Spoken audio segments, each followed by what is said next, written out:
KV. Subbanna ಆಪ್ತ ರಂಗಮಂದಿರಕ್ಕೆ ನಿಮ್ಮೆಲ್ಲರಿಗೂ ಹೃದಯ ತುಂಬಿ ಸ್ವಾಗತ. ಇವತ್ತು ನಮ್ಮ ಪ್ರೀತಿಯ ಮೇಷ್ಟ್ರು ಕೆ.ವಿ. ಸುಬ್ಬಣ್ಣ ಅವರ ಜನ್ಮದಿನ ಫೆಬ್ರವರಿ 20. ಈ ಶತಮಾನದ ಮಹಾನ್ ಚೇತನಗಳಲ್ಲಿ ಕೆ.ವಿ. ಸುಬ್ಬಣ್ಣ ಅವರು ಒಬ್ಬರು. ಹೇಗಂದರೆ ಅವರೊಂದು ಸಿಸ್ಟಮ್ನ ರೆಡಿ ಮಾಡಿದ್ರೆ ಅದು 100 ವರ್ಷಗಳ ಕಾಲ ಇರುತ್ತೆ. ಅದು ಸಮಾಜ ಪೂರಕವಾಗಿರುತ್ತೆ, ಸಮಾಜಕ್ಕೆ ಒಂದು ಕೊಡುಗೆ ಕೊಡುವಂಥದ್ದಿರುತ್ತೆ. ಒಬ್ಬ ಮಹಾನ್ ವ್ಯಕ್ತಿಯನ್ನು ಸೃಷ್ಟಿ ಮಾಡುವಂಥ ಒಂದು ಚೈತನ್ಯ ಆ ಸಿಸ್ಟಮ್ಗೆ ಇರುತ್ತೆ. ಕೆ.ವಿ. ಸುಬ್ಬಣ್ಣವರು ಸಿನಿಮಾಗಳ ಬಗ್ಗೆ ಅಧ್ಯಯನ ಮಾಡ್ತಾ ಸಿನಿಮಾ ರಸಗ್ರಹಣ ಶಿಬಿರ, ಚಲನಚಿತ್ರ ರಸಗ್ರಹಣ ಶಿಬಿರ ಅಂತ ಒಂದು ಶಿಬಿರನ ಏರ್ಪಡಿಸ್ತಾರೆ ಹೆಗ್ಗೋಡಿನಲ್ಲಿ. ಜಗತ್ತಿನ ಒಂದು ಒಳ್ಳೆಯ ಸಿನಿಮಾನ ನೋಡೋದು, ಅದನ್ನು ಅನುಸಂಧಾನ ಮಾಡೋದು, ಅದನ್ನು ಚರ್ಚೆ ಮಾಡೋದು, ಅದರ ಬಗ್ಗೆ ಅಧ್ಯಯನ ಮಾಡೋದು, ಹೀಗೆ ಅದನ್ನು ಕಾರ್ಯರೂಪಕ್ಕೆ ತಂದಾಗ ನಮ್ಮ ಪದ್ಮಶ್ರೀ ಗಿರೀಶ್ ಕಾಸರವಳ್ಳಿ ಅವರು ಅಲ್ಲಿ ಪ್ರಭಾವಿತರಾಗಿ ಅವರು ಪೂನಾಗೆ ಹೋಗಿ ಅಧ್ಯಯನ ಮಾಡಿ ಚಲನಚಿತ್ರದ ಬಗ್ಗೆ ಜಗತ್ತಿನ ಶ್ರೇಷ್ಠ ನಿರ್ದೇಶಕರಲ್ಲಿ ಅವರು ಒಬ್ಬರಾಗ್ತಾರೆ. ಪದ್ಮಶ್ರೀ ಗಿರೀಶ್ ಕಾಸರವಳ್ಳಿ ಅವರು 100 ಸಿನಿಮಾಗಳನ್ನು ಒಂದು ಪಟ್ಟಿ ಮಾಡ್ತಾರೆ, ಜಗತ್ತಿನ ಶ್ರೇಷ್ಠ ಸಿನಿಮಾಗಳು ಅಂತ. ಅದರಲ್ಲಿ ಗಿರೀಶ್ ಕಾಸರವಳ್ಳಿ ಅವರ ಸಿನಿಮಾ 10ನೇ ಸಿನಿಮಾ ಲೊಕೇಟ್ ಆಗುತ್ತೆ. ಅವರು 27ನೇ ವರ್ಷದಲ್ಲಿ ಮೊದಲನೇ ಸಿನಿಮಾ ಘಟಶ್ರಾದ್ದ ಆ ಸಿನಿಮಾ ಮಾಡಿರ್ತಾರೆ. ಆ 9 ಜನ ಆ ಕ್ಯಾಟಗರಿಗೆ ಬರೋದೇ ಇಲ್ಲ. ಹಾಗಾಗಿ ಅವರು ನಮ್ಮ ಭಾರತ ದೇಶಕ್ಕೆ ಒಂದು ಬಹಳ ದೊಡ್ಡ ಕೊಡುಗೆ ಆಗ್ತಾರೆ. 4 ಸ್ವರ್ಣ ಕನ್ನಡ ಚಲನಚಿತ್ರಕ್ಕೆ ತಂದು ಕೊಡ್ತಾರೆ. ಹಲವಾರು ಅಂತಾರಾಷ್ಟ್ರೀಯ ರಾಷ್ಟ್ರೀಯ ಮಟ್ಟದಲ್ಲಿ ಪ್ರಶಸ್ತಿಗಳನ್ನು ಗಳಿಸ್ಕೊಡ್ತಾರೆ. ಅವರು ಬಹಳ ದೊಡ್ಡ ಕೊಡುಗೆಯನ್ನು ಕೊಡ್ತಾರೆ.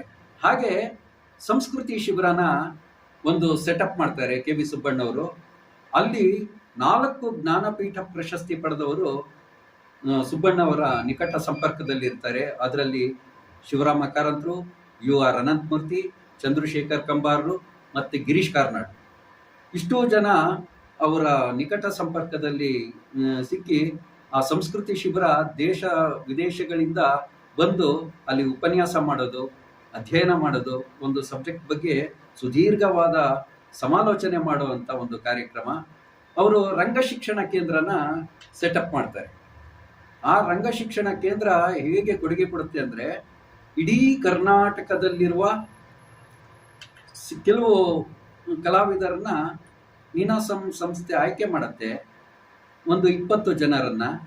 ಅವರು ಸಾಮಾನ್ಯ ಜನರಾಗಿರ್ತಾರೆ, ಸಾಧಾರಣವಾದ ಓದು ಪಡ್ಕೊಂಡಿರ್ತಾರೆ.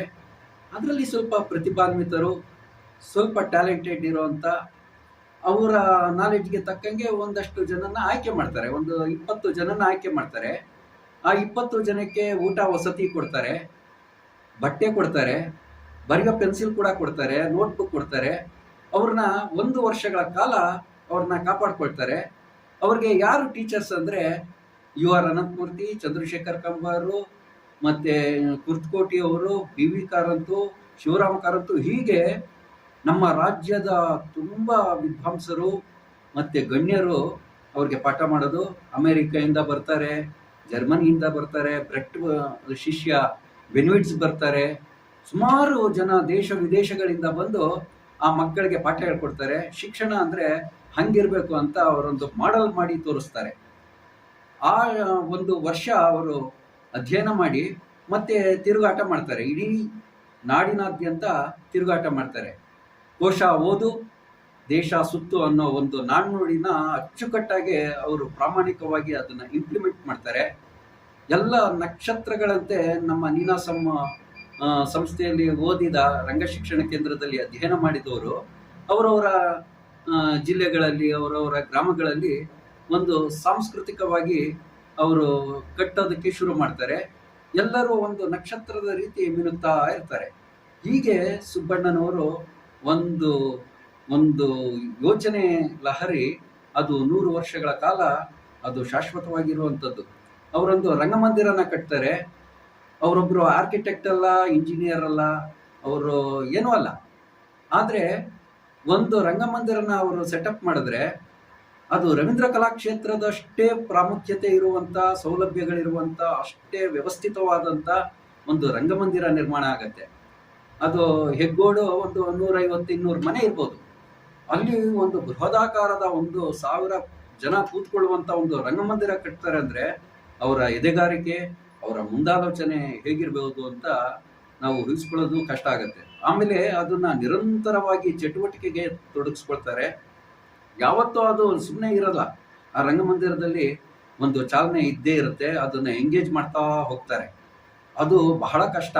ಸುಬ್ಬಣ್ಣವರು ಆಗಾಗ ಹೇಳ್ತಾ ಇದ್ರು, ಕಟ್ಟೋದು ಹೇಗಾದ್ರೂ ಕಟ್ಟಿ ಬಿಡ್ಬೋದು, ಆದ್ರೆ ಆ ನಡ್ಸೋದಿದೆಯಲ್ಲ ಅದು ಬಹಳ ಚಾಲೆಂಜಿಂಗು.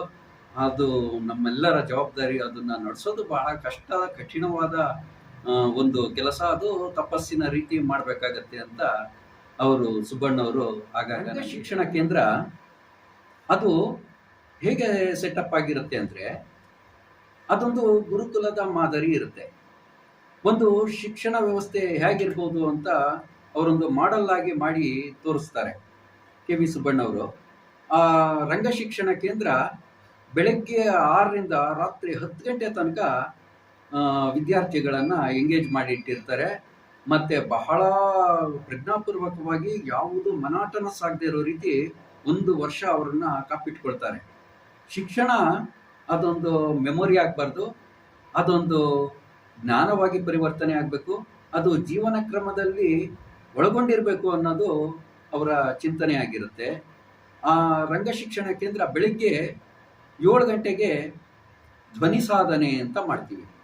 ಆಮೇಲೆ 7ರಿಂದ 8 ಧ್ವನಿ ಸಾಧನೆ ಆದಮೇಲೆ 8ರಿಂದ 9 ಫಿಸಿಕಲ್ ಎಕ್ಸಸೈಸ್, ಅಂದರೆ ದೇಹವನ್ನು ವ್ಯಾಯಾಮಗೊಳಿಸಿ ಅದನ್ನು ಸದೃಢಗೊಳಿಸುವಂಥದ್ದು ಯೋಗ ಇರುತ್ತೆ. ಕಾಲಕ್ರಮೇಣ ಅದನ್ನು ಒಂದು ಕೋಲಾಟದ ಮಾಡೋದ್ರ ಮೂಲಕ ನಾವು ಆ ದೇಹವನ್ನು ಸದೃಢಗೊಳಿಸುವಂಥ ಒಂದು ಕಾರ್ಯಕ್ರಮ. ನೆಕ್ಸ್ಟು 9ರಿಂದ 10 ತಿಂಡಿಗೆ ವ್ಯವಸ್ಥೆ ಇರುತ್ತೆ. 10ರಿಂದ 1 ಗಂಟೆ ತನಕ ಪೌರಾತ್ಯ ಮತ್ತು ಪಾಶ್ಚಾತ್ಯ ನಾಟಕಗಳು, ರಂಗಭೂಮಿ, ಮತ್ತು ಅಲ್ಲಿನ ರಷ್ಯಾದಲ್ಲಿ ಯಾವ ರೀತಿ ರಂಗಭೂಮಿ ಇದೆ, ಜರ್ಮನಿಲಿ ಹೇಗಿದೆ, ಇಂಗ್ಲೆಂಡಿನ ರಂಗಭೂಮಿ ಆಗಿದೆ, ಮತ್ತು ಭಾರತದ ರಂಗಭೂಮಿ ಮತ್ತು ಕರ್ನಾಟಕದ ರಂಗಭೂಮಿ, ಹೀಗೆ ವಿಂಗಡಣೆ ಮಾಡಿ ಅದೊಂದು ಸಿಲೆಬಸ್ ಮಾಡಿ ನಮಗೆ ಥಿಯರಿ ಹೇಳ್ಕೊಡ್ತಾರೆ. ಬೆಳಗ್ಗೆ 10ರಿಂದ 1 ಗಂಟೆ ತನಕ. 1 ಗಂಟೆಗೆ ಊಟದ ವಿರಾಮ ಇರುತ್ತೆ. ಊಟ ಆದಮೇಲೆ 3 ಗಂಟೆಗೆ ಮತ್ತೆ ಕ್ಲಾಸು ಶುರು ಆಗುತ್ತೆ. 3 ಗಂಟೆಗೆ ಒಂದು ಮುಖವರ್ಣಿಕೆ, ಮೇಕಪ್ ಮಾಡೋದು ಹೇಗೆ, ಮತ್ತು ಮಾಸ್ಕ್ ಮೇಕಿಂಗು, ಲೈಟಿಂಗು, ಮ್ಯೂಸಿಕ್ಕು, ಆಮೇಲೆ ಸೆಟ್ ಡಿಸೈನ್ ಮಾಡೋದು ಹೇಗೆ, ಕಾಸ್ಟ್ಯೂಮ್ ಡಿಸೈನ್ ಮಾಡೋದು ಹೇಗೆ, ಈ ಥರ ಪ್ರಾಕ್ಟಿಕಲ್ ಆಗಿ ಮಾಡುವಂಥ ಒಂದು ಕಾರ್ಯಕ್ರಮ. 3ರಿಂದ 5 ಆದಮೇಲೆ ಒಂದು ಕಾಫಿ ಬ್ರೇಕ್ ಇರುತ್ತೆ. ಒಂದು ತಿಂಡಿ, ಕಾಫಿ. 6 ಗಂಟೆಯಿಂದ ನಮಗೆ ಮೊದಲ ಕಂತಲ್ಲಿ ಯಕ್ಷಗಾನ ಹೇಳ್ಕೊಡ್ತಾರೆ. ನಂತರದಲ್ಲಿ ಭಾರತೀಯ ರಂಗಭೂಮಿ ಹೇಳ್ಕೊಡ್ತಾರೆ. ಒಂದು ನಾಟಕ, ಭಾರತೀಯ ಶ್ರೇಷ್ಠವಾದ ಒಂದು ನಾಟಕವನ್ನು ನಮಗೆ ಹೇಳ್ಕೊಡೋದು. ಆಮೇಲೆ ಫಾರಿನ್ ನಾಟಕನ, ಒಂದು ಶೇಕ್ಸ್ಪಿಯರು, ಬ್ರೆಕ್ಟು, ಈ ಥರದ್ದು ಒಂದು ನಾಟಕವನ್ನು ನಮಗೆ 2-3 ತಿಂಗಳ ಕಾಲ ಹೇಳ್ಕೊಡ್ತಾರೆ. ಹೀಗೆ ನಮ್ಮನ್ನು ತುಂಬ ಎಂಗೇಜ್ ಮಾಡ್ತಾ ಹೋಗ್ತಾರೆ. ಹಾಗಾಗಿ ಅಲ್ಲಿ ಯಾರೋ ಅಮೇರಿಕಾದಿಂದ ಬಂದು ಕ್ಲಾಸ್ ಮಾಡ್ತಾ ಇರ್ತಾರೆ, ಇಂಗ್ಲೆಂಡಿಂದ ಬರ್ತಾರೆ. ಶಿವರಾಮ್ ಕಾರಂತರು ಬಂದು ನಮಗೆ ಕ್ಲಾಸ್ ಮಾಡಿದ್ರು, ಆರ್ ಅನಂತಮೂರ್ತಿ ಅವರು, ಕಂಬಾರರು, ಕಾರ್ನಾಡರು, ಹೀಗೆ ಆಗಾಗ ಬರ್ತಾ ಇರ್ತಾರೆ. ನಮ್ಮ ಜೊತೆ ಅವರು ತರಗತಿಗಳನ್ನ ತಗೊಳ್ತಾರೆ. ಹೀಗೆ ಅಚ್ಚುಕಟ್ಟಾಗಿ ಅದನ್ನು ನಿರ್ವಹಣೆ ಮಾಡ್ತಾರೆ. ಅದೊಂದು ಶಿಕ್ಷಣ ಕ್ರಮ. ಆ ಶಿಕ್ಷಣ ಕ್ರಮನ ಅವರು ಜಾರಿಗೊಳಿಸ್ತಾರೆ. ಏಷ್ಯಾದಲ್ಲಿ ಮೊದಲ ಬಾರಿಗೆ ಕೆ.ವಿ. ಸುಬ್ಬಣ್ಣ ಅವರಿಗೆ ಮ್ಯಾಗ್ಸೆಸೆ ಅವಾರ್ಡ್ ಬರುತ್ತೆ. 1991-92ರಲ್ಲಿ ಇರ್ಬೋದು. ಆ ಟೈಮಲ್ಲಿ ಅವ್ರಿಗೆ ಮ್ಯಾಗ್ಸೆಸೆ ಅವಾರ್ಡ್ ಬರುತ್ತೆ.